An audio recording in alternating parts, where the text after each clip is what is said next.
O coração do poder legislativo se transformou num palco de violência, intimidação e censura. O que era para ser um lugar de debate virou confronto. Transmissão fora do ar, polícia dentro do plenário.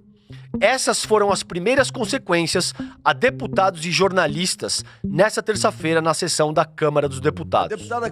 A confusão começou quando o deputado Glauber Braga, do PSOL, resolveu protestar por estar sob a ameaça de cassação do mandato.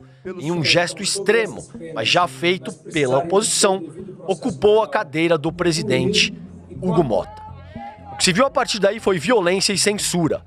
Após ter a mesa tomada pelo deputado, Hugo Motta acionou a Polícia Legislativa, que expulsou a imprensa do local e tirou o parlamentar à força. Para completar o quadro de autoritarismo, o sinal da TV Câmara foi cortado no meio da confusão, impedindo que o público visse ao vivo os acontecimentos. A censura foi denunciada por entidades da imprensa como um ataque ao direito de informação. Hugo Motta defendeu a ação, mas diz que vai apurar os excessos, mais uma vez dividido entre a falta de comando e a truculência. O presidente da Câmara desagrada aliados e oposição.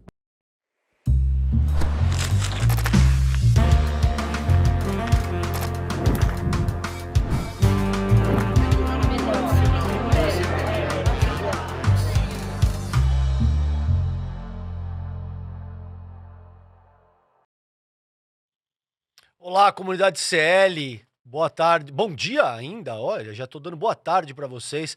César Calejon hoje aqui, conduzindo o Em Detalhes, a difícil e ingrata missão de substituir minha queridíssima amiga Gabriela Varela, que em breve estará de volta com vocês.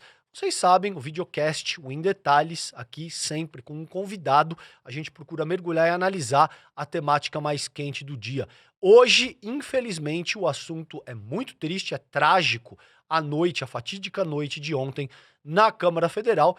E para analisar isso com vocês, ninguém melhor do que a jornalista Heloísa Vilela, que estava lá ontem. Elo, prazer te receber no Em Detalhes, que honra poder contar com a tua presença hoje no programa para olhar para uma situação tão delicada como essa que aconteceu ontem na Câmara Federal. Prazer te receber, Elo.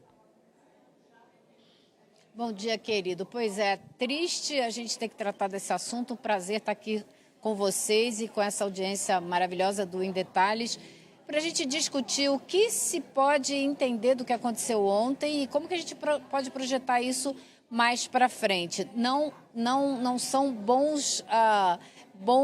não são boas as indicações, viu, Calejon? A perspectiva não está nada positiva nesse fim de ano aqui em Brasília.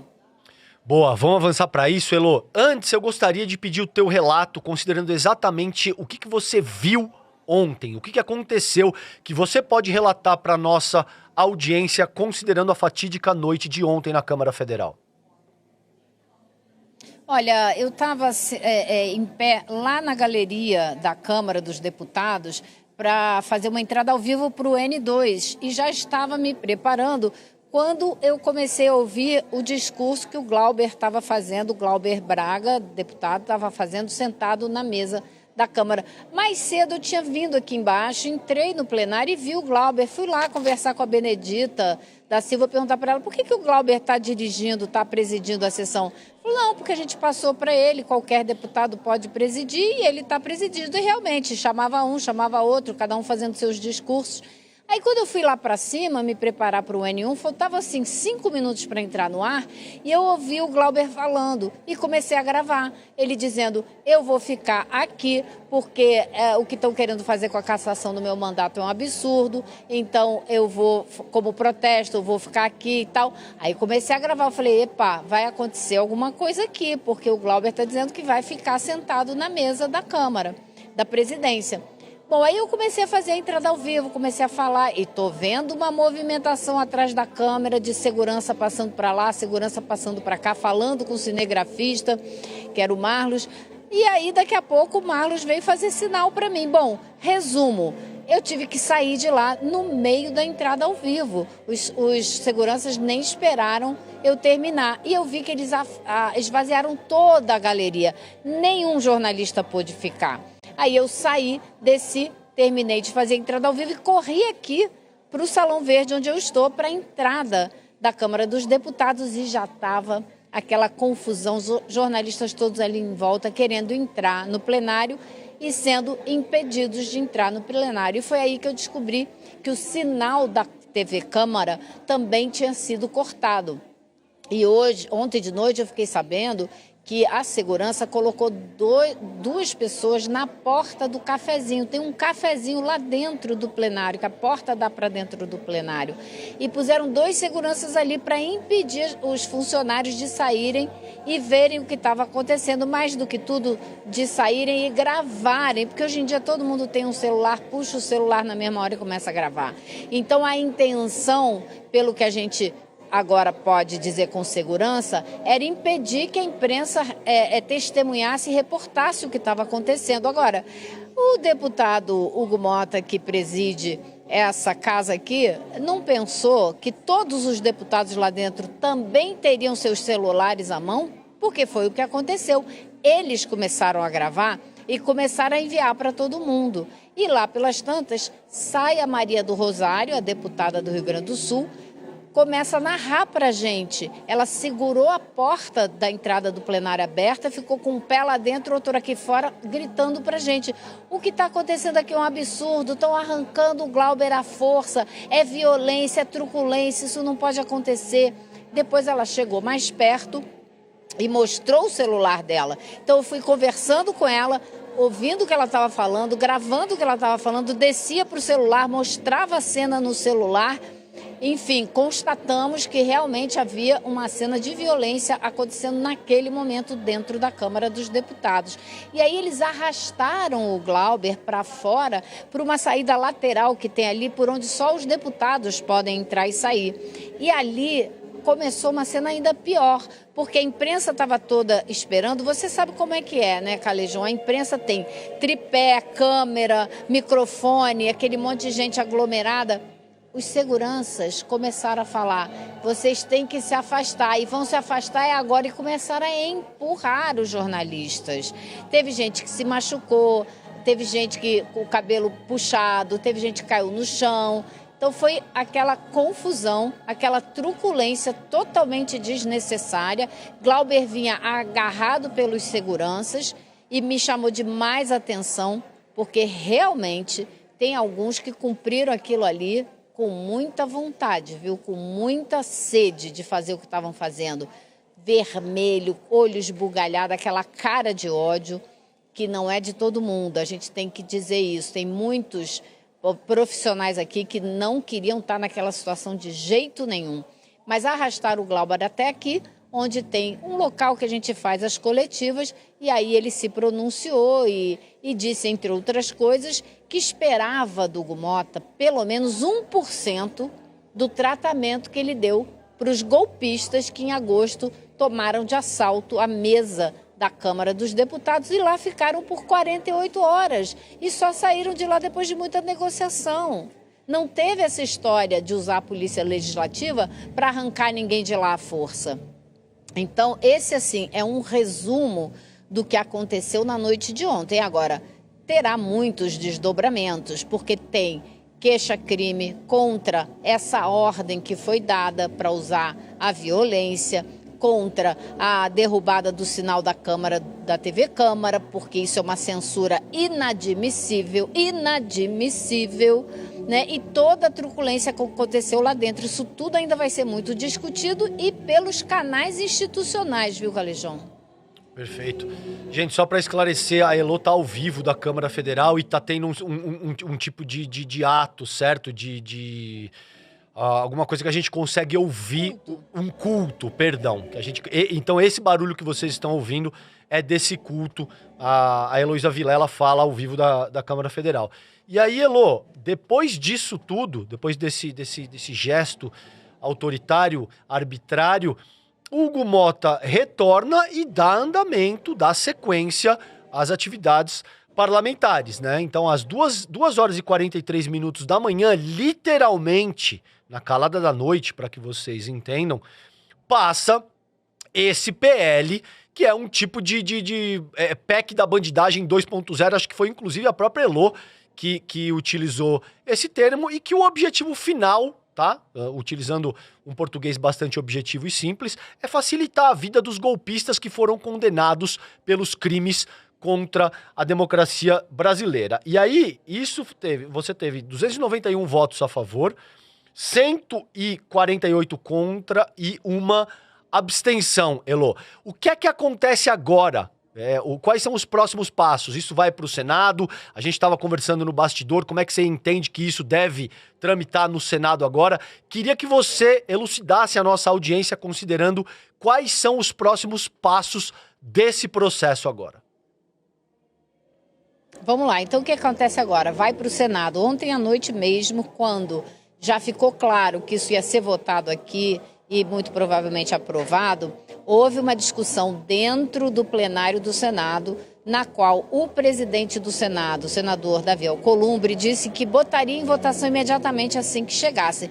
E aí o senador Otto Alencar se levantou e disse: não, senhor, o senhor me desculpe, eu sou presidente da Comissão de Constituição e Justiça e isso vai tramitar por lá, seguindo o rito normal. Eu posso lhe garantir que indico logo um relator e coloco em votação o quanto antes, mas não pode ser assim, não.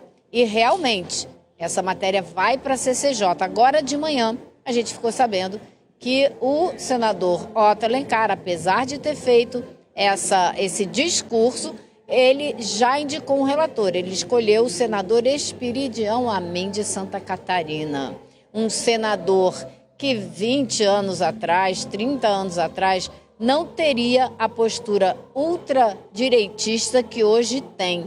E acho que é para acompanhar o eleitorado do estado dele, para ele não ficar sem se reeleger. Mas ele tem se mostrado um senador extremamente alinhado com a extrema-direita do Senado. E ele será o relator. Então, o que eu estou vendo é uma grande possibilidade desse projeto acabar passando também no Senado. E aí ele vai para as mãos do presidente Lula. Ele só entra em vigor quando o presidente Lula sancionar essa lei, quando ele assinar embaixo. Então o presidente pode demorar a assinar, esquecer na gaveta por um tempo, pode vetar imediatamente, e aí isso volta para o Congresso derrubar o veto, e de qualquer forma tem a última barreira, que é voltar para o Supremo Tribunal Federal, isso ser questionado no Supremo Tribunal Federal com alguma ação de inconstitucionalidade para saber se é constitucional ou não. E aí vai ser uma discussão interessante, porque essa medida que foi aprovada aqui na Câmara ontem, ela cria uma excepcionalidade para um caso muito específico. Ela está reduzindo penas para este momento, para este grupo de pessoas que cometeu este crime. Me parece que isso vai dar confusão lá no Supremo Tribunal Federal, dificilmente será aceito. Mas esses são os passos que a gente tem daqui para frente. Exato, é de um casuísmo absurdo. E, Elô, eu queria explorar contigo, você que está aí de forma muito presente, acompanha tudo isso de muito perto, os bastidores, esses jogos de poder da nossa política institucional. Me parece que essa não é uma deliberação do Hugo Motta sozinho. Eu queria te ouvir, porque eu já ouvi múltiplas análises e existe certo nível de divergência. Mas me parece que existem outros grandes figurões, digamos assim, da nossa política, como Ciro Nogueira, como Sóstenes Cavalcante, como Antônio Rueda, e essas alas mais fisiológicas e hoje aliadas ao bolsonarismo por trás da deliberação do Hugo Motta. Você concorda com isso? Você discorda? Qual que é a tua análise nesse sentido? Concordo muito. Inclusive, ontem mesmo, o deputado Lindbergh Farias, que é líder do PT aqui na Câmara, ele veio a público denunciar. Ele disse: esta decisão de colocar em votação essa anistia disfarçada foi tomada, disse ele ontem, ou seja, anteontem, em uma reunião da qual participaram Flávio Bolsonaro, Antônio Rueda, presidente do União Brasil, e Ciro Nogueira, presidente do PP. Existe uma dúvida aí se o Valdemar Costa Neto, presidente do PL, também participou, me parece que sim, mas eu não tenho essa confirmação. E foi nessa reunião que eles decidiram. Porém, isso vem sendo articulado há mais tempo. Por quê? O deputado Sóstenes Cavalcante, que lidera o PL aqui na Câmara, foi o único líder que não se espantou quando o Hugo Mota, na reunião do Colégio de Líderes, trouxe à tona essa discussão e disse que ia colocar em votação esse projeto. Só ele não se espantou. Todo mundo se espantou na reunião, porque isso, para o resto, para todo mundo, com exceção do Sóstenes, caiu de paraquedas, veio do nada, ninguém estava esperando, era uma coisa que não estava em discussão. Porém, o Sóstenes admitiu aqui que estava analisando esse texto há 2 semanas. Ou seja, já existia essa articulação há mais tempo. E aquela história de Flávio Bolsonaro dizer que havia um preço para ele desistir da presidência da República já fazia parte de tudo isso. Então existia toda uma costura sendo feita, o que deixa muito claro que o próprio Hugo Mota está muito mais alinhado com a direita do que se imaginava. Ele está abraçado com essa gente de corpo e alma. E a gente tem outros fatores que entram nessa conta também. Estão tentando dar um troco para o governo e para o STF. Por quê? Porque estão acuados pelo governo, pelo STF e pela Polícia Federal. O presidente Lula deixa a Polícia Federal agir independentemente, como deve ser, e a Polícia Federal começa a pegar um monte de coisa que essa turma aqui não gosta. Então você tem aí escândalo do Banco Master, você tem a Polícia Federal investigando os casos das emendas parlamentares que tem atividade ilícita, como está sendo levantado no Supremo Tribunal Federal, nessa ação da qual o ministro Flávio Dino é o relator.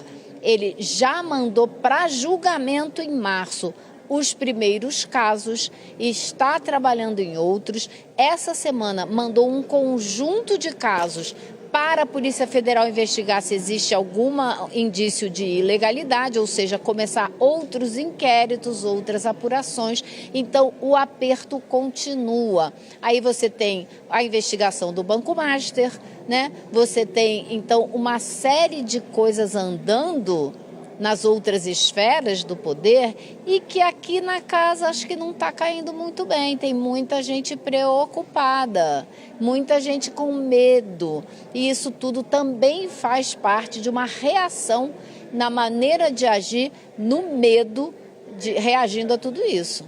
Perfeito. E eu posso dizer que vem mais pela frente. É só o que eu posso dizer nesse momento, Elô. Mas vem mais pela frente. Então, se essas pessoas estão preocupadas, elas têm um motivo para estar, de fato. E vem mais por aí. É só isso que eu vou dizer nesse momento. Fiquem atentas e atentos, porque, de fato, novidades serão apresentadas nesse sentido. Agora, Elô, eu queria te ouvir o seguinte. Ontem, me parece que o Hugo Mota cruzou uma linha. Ele se excedeu para além do que era esperado. A gente sabe que o Hugo Mota não honra os compromissos, que ele age na calada da noite, que ele tem essa postura de alguma forma, dar a facada, né? Utilizando aqui a metáfora, nas costas do que estava combinado, inclusive. Ele fez isso no caso do IOF e tal. Agora me parece que ele se excedeu e cruzou uma linha, sobretudo no que diz respeito à agressão contra o Glauber Braga e outras deputadas mulheres, inclusive, foram agredidas, e principalmente por cercear a atividade da TV Câmara e da imprensa livre. Tudo isso foi feito. Apesar disso, você acha que isso vai implicar algum tipo de consequência? O Hugo Mota será responsabilizado de alguma forma pelos atos de ontem, Elô? Olha, isso daí a gente vai ter que acompanhar muito de perto, porque existe um procedimento que possibilita, sim, a responsabilização do presidente da Câmara dos Deputados. Você tem que abrir um processo aqui dentro, ele tem que avançar e é julgado no Senado. Mas a gente está vendo que nas últimas semanas formou-se aí uma aliança entre Hugo Mota e Davi Alcolumbre que não existia. Na medida que Davi Alcolumbre começou a achar que não podia mais, que começou a se desentender, né, com o Supremo e querer se distanciar do governo federal, formou-se ali uma aliança entre os dois. A gente não sabe até onde vai, porque no fim da semana passada o Alcolumbre já começou a mandar uns sinaizinhos de fumaça, de querer reatar com o governo federal.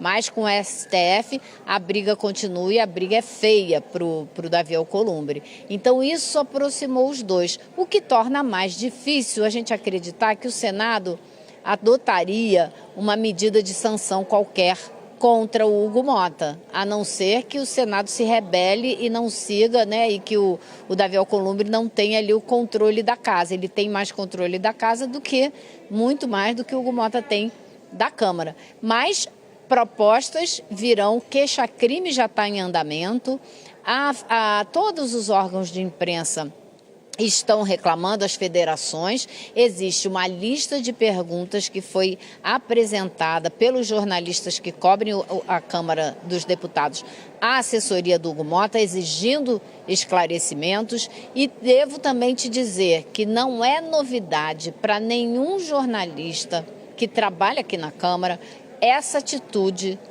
antidemocrática e truculenta do presidente Hugo Mota. Isso foi uma mudança clara que a gente viu depois que ele tomou posse, ele que falou da democracia, que pegou a Constituição, parafraseou Ulisses Guimarães. É uma falta de respeito absoluto hoje a gente pensar nesse discurso, né? Mas ele, desde o começo, tem uma atitude antidemocrática, para dizer o mínimo, no trato com a imprensa. Ele trouxe para dentro da Câmara o famoso cercadinho do Bolsonaro. Ele criou cercadinhos para dificultar o acesso da imprensa a ele.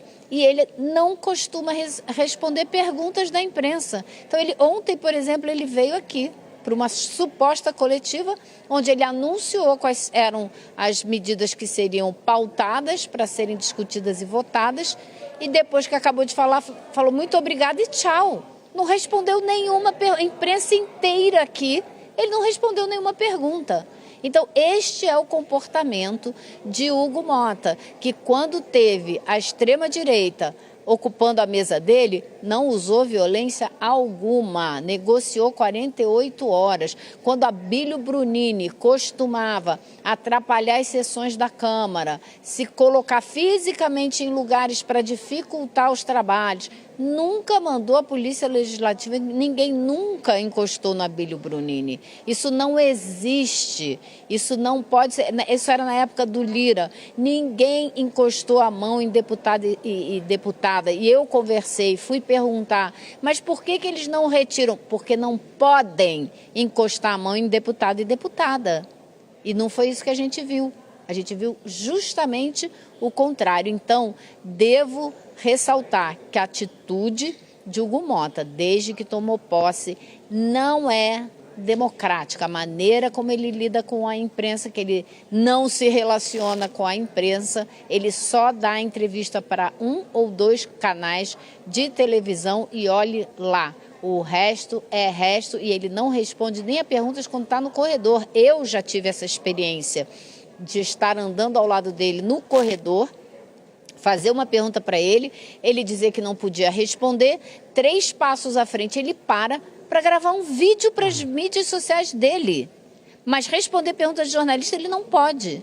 Então, só para você ter uma ideia, teve gente aqui, o comitê de imprensa da Câmara se organizou e se dividiu para cercar todas as entradas da casa para ver se alguém conseguia falar com o Hugo Mota e dividir com os colegas.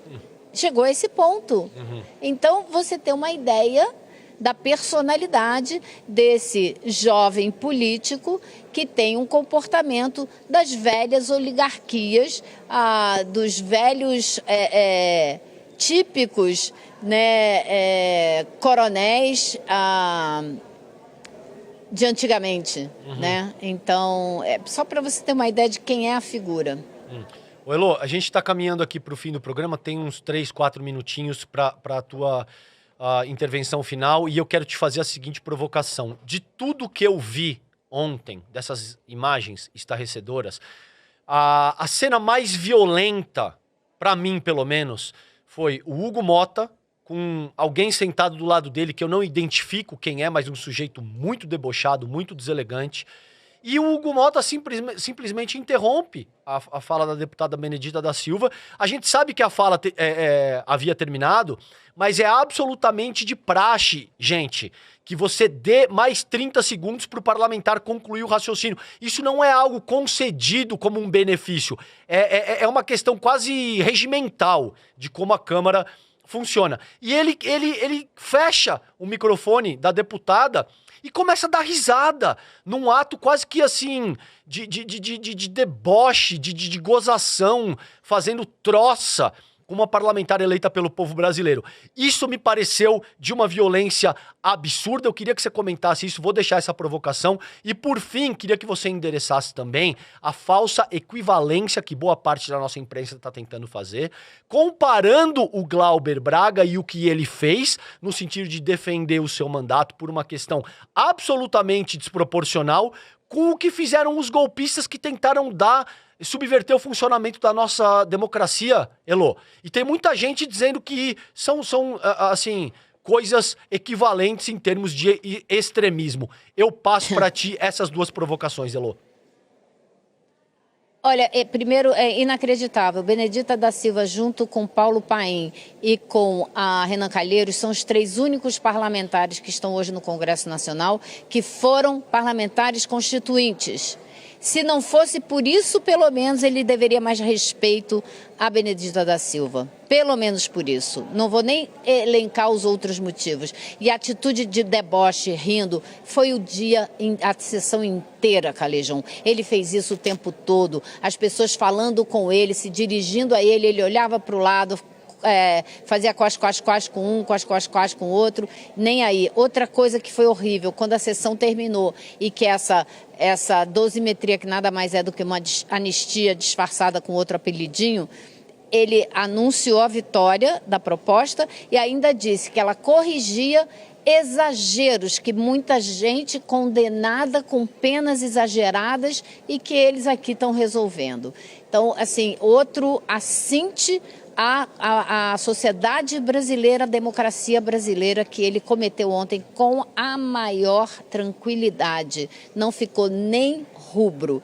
Agora, no caso do Glauber, um absurdo essa falsa equivalência que ele estabeleceu, de propósito, botando os casos da Zambelli, Ramagem e Glauber no mesmo dia, tentando estabelecer uma equivalência entre esses dois bandidos condenados, julgados e condenados já pelo Supremo Tribunal Federal, inclusive, trânsito em julgado, com o Glauber, que foi simplesmente se defender de uma pessoa que o provocava há muito tempo e perdeu a calma e empurrou essa pessoa para fora da Câmara. Como que você vai comparar uma coisa com a outra? Zambelli correndo com arma atrás de uma pessoa em São Paulo, invadindo computador para criar documento falso para tentar dizer que tinha mandado prender o ministro Alexandre de Moraes, e o Ramagem, que usou a BIM para construir narrativas falsas e ajudar a tentativa de golpe. Não dá nem para começar a comparar, né? Não tem